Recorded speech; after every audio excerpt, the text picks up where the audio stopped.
我和他风风雨雨走过10年，可是自从生完二宝之后，我感觉我们之间就没有爱了。他根本不能理解我做全职妈妈的压抑。他现在脾气变化太大了，我总是能莫名其妙地惹到他。本来小日子越来越好，没必要这样闹来闹去的。我们以前特别有默契，现在变得很疏远了。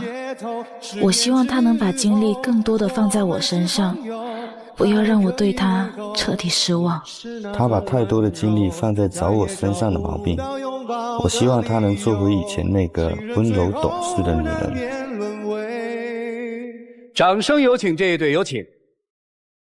陈先生30岁，来自福建，自主创业；郑女士31岁，来自福建，全职妈妈。欢迎两位啊！我求证一下啊，说认识了8天就决定在一起了，是吧？是的。那就叫一见钟情，可以这么理解吧？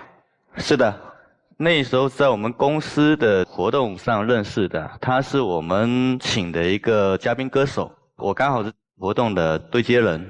哦，然后了啊，然后我跟你们讲啊，然后人家没有你们想象的8天在一起之后就那么草率的进入婚姻，人家2个人千难万险的又谈了5年，在5年零8天的时候，这俩人决定结婚，是这意思吧？是的。现在孩子有多大呢？大的5岁，小的8个半月。啊，男孩女孩？2个都是男孩。俩男孩累不累？痛并快乐着。你得了吧，这话问他才对。全职太太是吧？嗯，是的。生了孩子之后就一直在家带娃了是吧？对。今天谁要来？是我就想借此问一下我老公，咱们这风风雨雨10年走过来，你还一如既往的爱我吗？呀，这问题问得很严肃啊，严肃的回答，别笑啊。爱，我这听着就很敷衍。您在现实生活里发现了一些什么，经历了一些什么，才问出这样的问题，说你还爱我吗？因为我觉得他越来越不在乎我了，过去跟现在差别太大，好像我有点被他屏蔽在他世界之外了。哦，这个我们怎么理解呢？他是怎么屏蔽你的呢？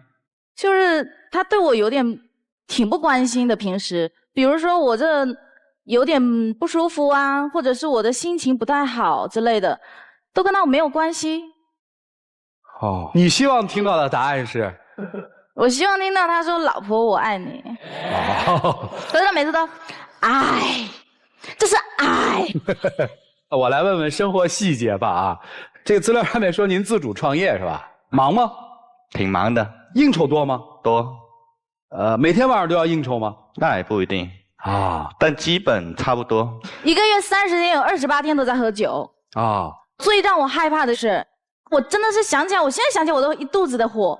当时因为聚会，他有带上我去之前，我就跟他讲，我说咱今天能不喝酒就少喝点酒，晚上我开车我有点怕。他说好，结果到了那边完了，2杯红酒下去，咔咔咔灌下去，来者不拒，谁敬他都喝啊。那只好我开车，开到半路上的时候吧，他突然间从后面咵的一声给你吐过来，吐的整个挡玻璃镜全部都是那个呕吐物，我身上到处都是，真的把我给吓的。当时我就忘记我在开车了，我下意识就转过头去看，结果我的那个车就撞绿化带上去了，当时真的吓坏了都，就那种恐惧感你没有办法去形容那种。我吓了一个晚上不敢睡觉。是。到第2天早上我好不容易忍到，因为当天他已经麻了，没法说，没法沟通，我就第2天等到早上他醒了，我就跟他讲，我说咱俩以后能少喝点酒吗？他不理解，他说我喝点酒怎么啦？兄弟，我这是应酬需要，我喝点酒怎么啦？我不好酒，我在家里2个人以内，我是，你1个月不就2天在家吗？28天在外头，你还不好酒啊？这就我明白他为什么妻子会问出你还爱我吗？就是对家里的关照不够。是的。他现在这个全职太太的一个状态，你满意吗？他跟我妈相处挺好，这个我非常欣慰，也非常开心。跟你妈相处很好啊。这2天来天津，刚刚在门口接一个电话，那个保安打过来，他说我们保安亭都快被我家的快递给淹没了啊。那是因为我平常我不逛街，所以我的东西我也只能在网上买。那这不是刚好换季了吗？家里大大小小一家都得我买，那能不多吗？买东西多，你要买有用的，你不能一个东西同样的一个东西，你买个10遍、20遍，那就有点无法理解了。哦，因为有些快递可能买回来之后放在家门口，甚至还没进门扔掉了。就夸张，买鞋柜不就得放门口吗？主持人，我是真的没空去购物。我每天带2个娃，虽然说我婆婆帮忙，但是我不能把2个娃都扔给婆婆，是吧？太不厚道了。那每天2个娃已经很辛苦，我每天早上起来得给娃吃，吃饱了我得给他换洗，给他梳洗，完了之后还得给他逗他玩，然后等一下他又得哄睡。我有时候忙得我真的连早餐、中餐都没空吃的那种状态。然后他竟然在这种时候，他说你真的是太闲了，你这才天天关注我，不然你去上个班。他觉得说我是太闲了。真的，他完全没有办法理解，说你抱着2个白白胖胖、干干净净的儿子，吃着家里香喷喷的饭菜，享受着家里一尘不染的家，你以为这背后都是自个儿来的吗？你觉得全职妈妈很简单是吗？您辛苦了。你看，他完全在家，他不会这样说，他说这点小事你就别天天唧唧歪歪了。您是不太满意她做全职太太啊？听下来。也不是，我说的工作的意义并不在于，因为可能我们相识也10年了啊，可能在前面的5年甚至前面的6年的时间里面，我那时候做的工作调动性也比较大啊。那段时间可能我们经常会跨城市的搬家，1年2、3次这样子，确实也比较难。但是在这过程当中，他也是一如既往的跟着我。那时候我们有共同的话题，或者是我们可以聊了很多事情，就是我们碰到任何事情都是很新鲜的。他当时最高峰的，就1年之内我们搬了3、4次家。就我搬到这个家，我好不容易东西收拾好了，我都还没熟悉我的超市在哪呢，他就告诉我说那个啥，收拾一下，我们要搬家了。他是不是觉得之前让我搬家太频繁，现在买了房安定下来，你觉得我太闲了，哪看我都不顺眼了？是吗？不是。所以你要听他把话说完。我觉得他要表达的也不是这个意思，对，是吧？可能在每个城市去奔波的时候，我们碰到的所有事情，它都新鲜的事物，所以每天下来之后，我们有很多谈资。但是现在她作为全职妈妈来讲，她整天封闭在自己的这个空间里面，当然她在这个空间里面也很忙，这个是没错。但是比如我回家之后，可能跟之前一样，我跟你分享很多，我今天发生了很多事情，我很有成就感的事情。回来之后我还没开口，你儿子今天怎么样了？或者是我今天怎么样了？或者是你又这么晚回来？等等等等，就是他一直抱怨我跟他没有话题聊。但是我回到家之后，我还没开口，你就已经让我把嘴给闭上了。那我跟你聊聊家庭事，你可以先跟我聊聊家庭事，再来聊你的工作吗？不行吗？我跟你聊我们的家庭，我们的孩子，我跟他说他完全都不听，他可以花3、4个小时去拼一个乐高，或者去拼一个拼图，他就没有办法花3、4分钟跟我说话。你这叫爱我？所以您的意思是说，希望他扩展他的社交范围，或者重新以一个职业女性回归到社会，而不是再做一个全职主妇，是这意思吗？准确的说，他不应该把所有的关注度在我身上，他可以分点心，比如照顾孩子之余，他不要整体跟外界脱轨，不要只是说，我今天除了柴米油盐，剩下我们说白了不就是嫌人烦吗？别说那么好听，就是嫌人烦，对不对？没烦，没烦，为什么宁可花3、4个小时拼乐高不跟人说话呢？没有话题。你把它归结为没有话题。行，这个我再问一下啊。你刚才说的他跟你母亲关系比较好，你很欣慰，这个话是正话反说还是真的挺不错的？就现在基本都是我是他们俩的反派，不管我是对的还是错的，我妈首先认为就是我的错。你这不废话吗？他喝完酒摔倒了，他觉得我喝酒我摔倒我没事我光荣。你觉得是对的吗？那我骂他，我婆婆当然是站我这边了，因为她也关心儿子，她就把我们的关心当成是她好像挺烦他的一种。就是我很生气的时候，我就拿了户口本，拿了结婚证，我说走，我们去民政局，他也陪我去。那每次去到民政局之后吧，他就开始又死皮赖脸的就说我错了，我错了。你们去过啊？去过。我当时是真的想要跟他离婚，我过不下去了。我就觉得我真的很累很累，他又不理解我，他觉得我能让你看到我，我就每天又回来了，那就是对的了。他回来家里一头栽到那个床上，袜子也没法脱，就是醉的，嘴上还喊着我没醉，甚至醉到都躺在电梯口了。我有时候出去我真的吓到了，感觉他回来挺久，怎么没进门了？我出去一看，躺在电梯口，那个脚还在电梯里面，然后那个电梯门吧就这样开关开关开关。哎，这个你完全没意识吗？意识到我真的家了吓魂都快飞了都。他还说我没醉，我知道。说我真的我无法，我当时真的，我说我宁愿我是离婚的，我也不要丧偶。啊，他觉得我这句话是说错了，啊还跟我闹，所以我们就去民政局了。啊，明白明白。但是先生觉得没那么严重，对吧？他刚刚讲的有点夸张，因为那个是之前做通讯类的，可能生活是这样子，现在不是。但现在的话，可能晚回家，因为这段时间可能近这你现在还不如当时喝酒，你当时喝酒还会疼我爱我，你现在是少数去了，但是不关心我了。就我像我刚刚说的，他可以花3、4个小时去拼一个乐高，他不愿意花3、4分钟跟我讲一句话，我又会跟他哒哒哒哒哒，我说半天，他听完了，哎，没声音了，头抬起来，你刚说什么？要不你再说一遍？是吗？现在的这种生活，其实就是可能在公司的事情会比较多，所以回家的相对来讲比较晚。前2年他可能会更多的说，哎，你在外面怎么样怎么样怎么样。现在是，你现在都不跟我说话了，因为我现在回到家，可能跟他产后生完孩子之后，脾气也比较暴，可能我因为那么一句话，前面大家都扯得很开心，大家一家人其乐融融在扯一个事情，一句话不对，咔。火上来了，所以在家里感觉说话咱得小心，你万一说错了一句话，你得花个2、3天的时间再来慢慢的安抚。行，问点实在的吧。这次谁要来？他要来。你为什么陪着他来？不来，估计家都回不了了。啊，来的目的就是为了听他一句说爱你吗？还是为什么？我想让他能够多关心我一点，多在乎我一点，不要让我太心寒了。要的是关怀，对吧？因为我觉得我都有点产后抑郁了，他就觉得我是在无理取闹。先生觉得你们婚姻出问题了吗？出问题了。什么问题？首先我的问题，比如说像他刚刚讲的，我回家之后，可能他跟我扯的这些家常不爱听了，因为每天你在重复的说一个事情的时候。烦了，不爱听了。我烦他的同时，他也烦我。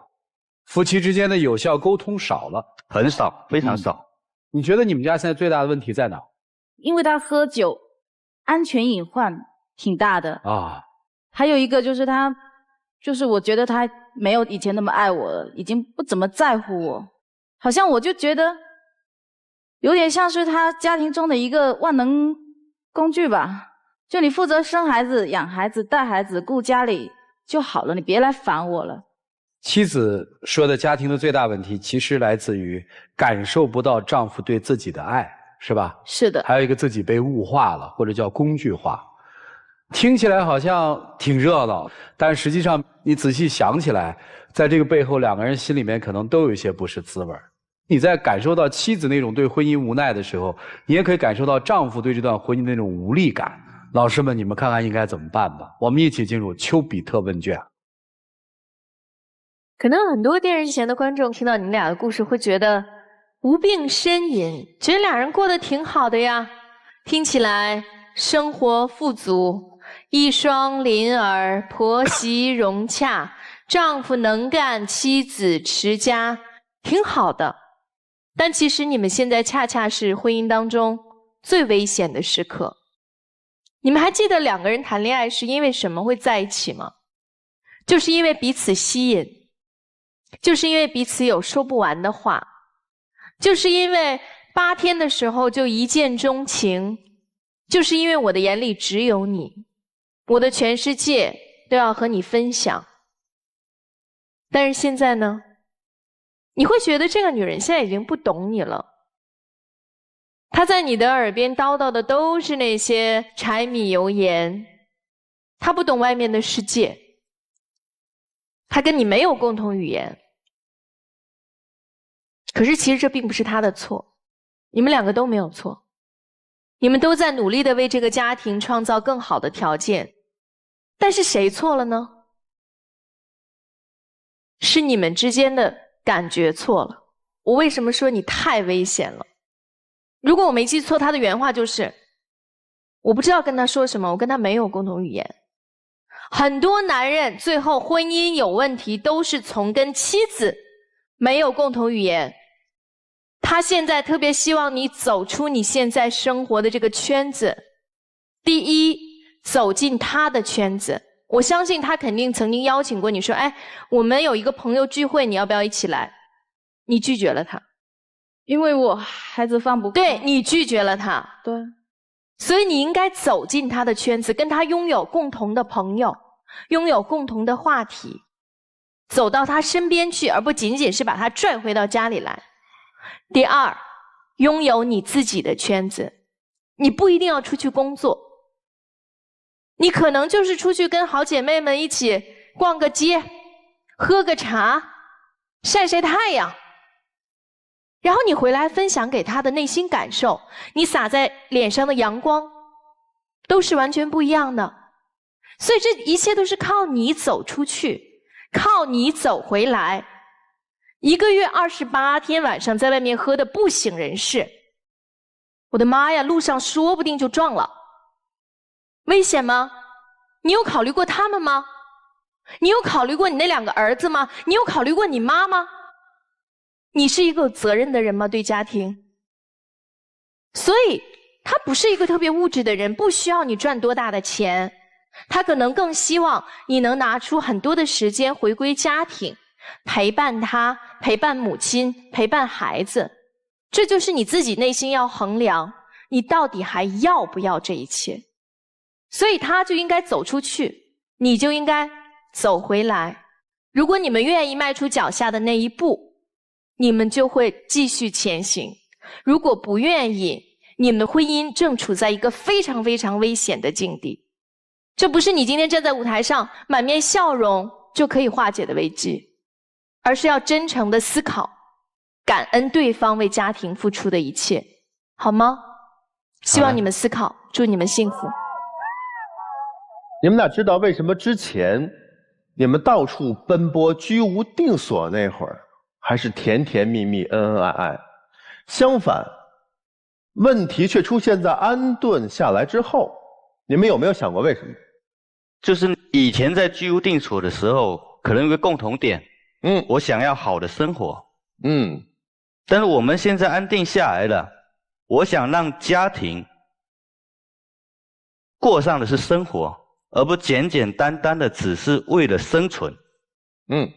那你呢？我觉得他可能是厌了吧，时间久了。打个比方，以前我跟他说我腰疼，他会给我揉，会给我倒水，会各种呵护。现在我跟他说我腰疼，他说你睡觉吧，睡一觉就不疼了。同一个问题，2种不同的答案。我想给出我的观点是，当时你们到处奔波的时候，是一个互相扶持、互相帮助、互相鼓励，并且目标一致的那个状态。因为他所有的付出你都看到了，因为他是在跟着你走，对不对？你们俩是在共同为一个目标做努力。而恰恰问题就出现了，安顿下来之后，反而你们的沟通没有了，家貌似定下来了，但是你们又有2个不同的目标了。因为他的目标很明确嘛，就是照顾孩子，全职妈妈。而你呢，就按你刚才说，不是生存了，而是生活了。所以因此你们有不同的目标了。也就是说你们在2个不同的世界了，疏于了沟通，回来跟你聊聊孩子你都没有这个耐心，你对于这个家庭价值完全缺位。再这么下去的话，这个家就不复存在了。因为家之所以成为家，它不是一个房子，它是要有感情在里面。你所有的奔波为了什么？为了他们，为了孩子，恰恰你却忽视了他们，对不对？所以不要那么自私了，捋顺你的目标，让2个目标合在一起，成为家庭的共同的唯一的目标，你的问题就解决了。同样我想跟女生说的是，让老公回到身边，并不是说你必须几点回来，而是说把自己经营好，在老公面前还是那个认识8天的那个女人，不要一味的抱怨，要用积极的心态去解决目前的问题。就这样，谢谢。其实一上场，太太问了先生一个问题，说我们风风雨雨10年，你还爱我吗？先生是有点嬉皮笑脸的说了爱。我相信你们是相爱的，只是10年一路走来，真的忘了如何去爱，忘了最初你们生活家庭模式的现状是你们2人共同的选择，对吧？是你们共同选择了在人生的这个阶段，男人更适合去全职工作，女人更适合去全职照顾家庭。既然做出了这样的选择，全职工作的这个男人，当你在外面全职工作的时候，回到家就要放下工作，去陪伴全职在家的太太。全职在家的太太既然选择了这样的角色，那当全职工作的先生回家之后，是不是也可以关注一下他的职业生活？就像你刚才说的，女生，你说哎呦我腰疼，以前他会给我揉一揉，现在我说我腰疼，他说你去睡觉吧。其实他的心里会想说，哎，以前我说今天生意上不愉快，跟客户生气了，那我太太会说，哎呀怎么回事儿，他怎么这样啊，老公你别着急，怎么现在我老婆什么都不问了，就只说家里边那个柴米油盐。其实他心里感受是一样的，你明白吗？真的要互相谅解，互相包容。当然先生你要承担的更多，其实你一点都不聪明。你28天在外边应酬工作固然是多了，但你真的1个月抽出2天说，哎呀亲爱的，我带来一瓶特别好喝的红酒，宝宝们睡觉了，咱俩今天小喝一口浪漫一下，你这1天的酒顶你28天不回家。你明白吗？婚姻需要经营，感情需要不断的去推进。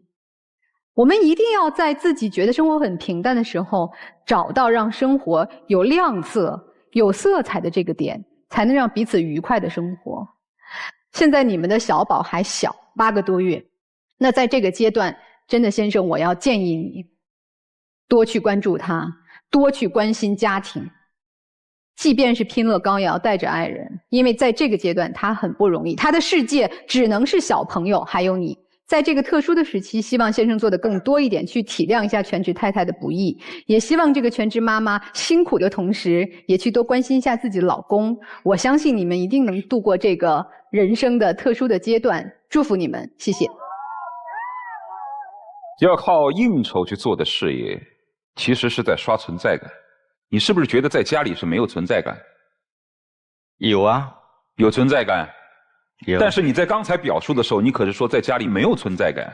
你的存在感在哪里呢？你在家里做了什么？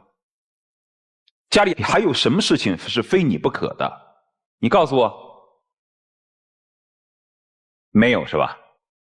没有你就没有存在感。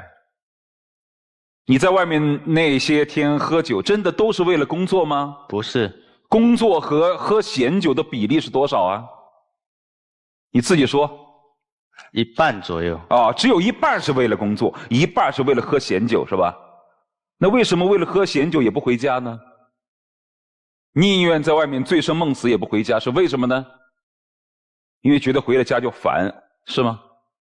是。我问一下你，你每个月挣的钱够你们一家4口吗？够。他1个月挣多少钱？2、3万吧。那就他的收入还可以。但是你活生生的把自己活成了家里的一个房客。其实我们说什么都没用，因为在他的脑海当中和很多男人的这个心里想的是根深蒂固一样的。因为在家里面的付出是没有办法量化的，他看不出来，看不到。当你非常义愤填膺的说窗明几净的家里，温暖的饭菜和2个乖巧的孩子，你把这些东西这么一说，只是展现了一种生活状态。没有办法量化的东西，他就会认为你做这点不算什么。其实在他内心当中，只要你跟他说家庭当中的委屈的时候，他马上就开始比较。他比较的结果是你这点东西跟我在外面挣2、3万算什么？所以我在外面喝酒有什么？对吧？从你内心深处，你对于他的价值感是不认同的。你不认为他有多忙，更何况还有一个老娘，2个女人带2个孩子，能有多忙啊？你心里就是这样想的。如果你觉得他们确实很辛苦，你就不可能花一半的时间在外面喝酒，而不回来帮把手。所以在你心目当中的价值体系就是：我是家里的劳模，我养家，我辛苦，你们没有资格抱怨。如果这个价值体系不打破，他认同不了你的价值，他就没有办法做到感同身受。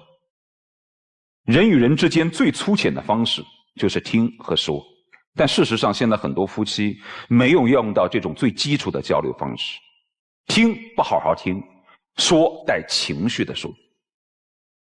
如果大家都能够做到听的时候耐心聆听，表达的时候不要太富有情绪，其实彼此的了解肯定会更多的。了解的更多了，你就会更多的看到别人的付出。所以还是需要聊，需要观察。好，就这样。今天婆婆也来了是吧？来，上来很年轻，你看这婆婆也。来，大姐，上来。这是童蒙君是吧？你想说什么你就说吧。啊。我是没什么，我是爱他们两夫妻哦，都爱好好了，都要互相体贴一下。要互相体贴一些。这个如果说有错的话，儿子错得多，媳妇儿错得多。因为我儿子错得多嘛，他喝酒说是用酒喝酒多。我问您一句啊，他们俩要离婚，您同意吗？我不同意。他们俩要是离了婚，您跟谁过呀？要是离婚，我要跟我媳妇过。哎呀，谢谢啊，来，请回。这话说起来，咱们咯咯一乐啊。这个特别提醒你，其实在现代婚姻当中最危险的就是这种，这就算第三方力量介入了。其实你也应该注意这个问题，跟婆婆关系好是，但是不要介入到夫妻的情感当中来，因为她介入，有时候丈夫也会像老师们说的，他没有存在感啊，他会很孤独啊，所以你不要给他这种感受。童蒙君其实是你们俩，是你跟他一起进入真情60秒。这风风雨雨10年，可能我在外面的时间会比较多，关注到你的时间相对会变得非常少，但是对这个家，你是不可欠缺的那一部分。你一直问我爱不爱你，我是个粗人，我不能谈这个。可能我们现在更多的是已经从爱情转变成亲情。我希望你在。我只是想要你简简单单说你不能没有我。我不能没有你。听不懂。如果心里真有，干嘛不去按照他更喜欢的东西去表达呢？供你参考，好吗？谢谢两位，请回吧，谢谢你们。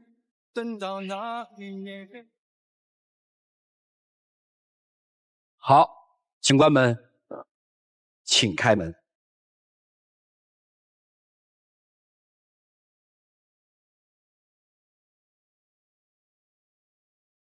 我爱你，你爱我，我们再也找不到借口。多想是有请我们的小花童，有请。来，我们见证属于这对夫妻的浪漫时刻，各位请见证。你是我这生命中世上独一无二，我说出去只是言。Marry me, my baby。每分每秒每日每夜每一个你都是幸福的起点。这个送给你们，我看你好像抱我也挺满足的是吧？我其实是很容易满足的，只是他平常都不做。听懂了啊？好了，谢谢两位，请回吧。多爱一点，只求永恒永垂。谢谢。